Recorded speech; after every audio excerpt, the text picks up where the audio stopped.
you ask our leaders today, this is what they will say. I can neither confirm or deny.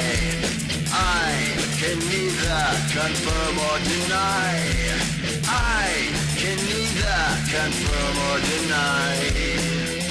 What's up with their lives?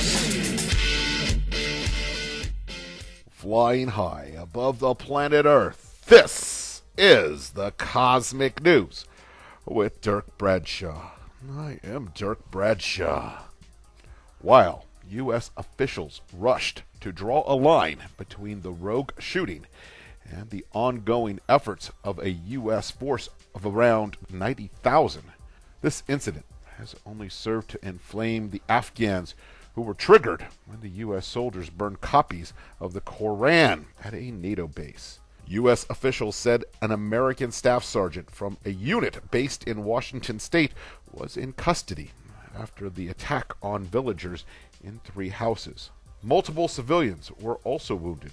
A spokesman for the NATO-led International Security Assistance Force coalition said President Barack Obama called his Afghan counterpart, Hamid Karzai, promising to establish the facts quickly and to hold fully accountable anyone responsible. There were conflicting reports of how many shooters were involved, with the U.S. officials asserting that the lone soldier was responsible, in contrast to witnesses' accounts that several U.S. soldiers were present. The story is starting to stink to high heaven. The nature of the murders, including 9 children, seem almost designed to provoke maximum shock and anger among the Afghan people. There are 2 possible reasons for doing this. The first is to provoke violence among the Afghan people as a justification to renege on the promise to get American troops out of Afghanistan by 2014. But, to be honest, this seems weak. So, that leaves Plan B. The U.S. and Israel want war with Iran, but cannot get public support. Clearly, a false flag of some kind is needed. But as always, the first question people will ask when something goes bang is why the nation being framed for the false flag would do something that will bring on the very war they wish to avoid. This massacre in Afghanistan may be manufactured events, so when the false flag happens, the media can claim it's retaliation for the murder of 9 children. Then condemn the overreaction of the death of 9 children, meaning the false flag will be something really major, and launch a retaliatory strike.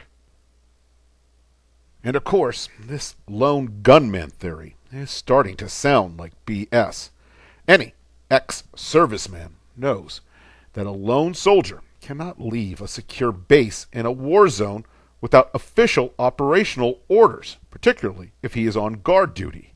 Oh, and what about the jerry can that held the petrol to burn the bodies?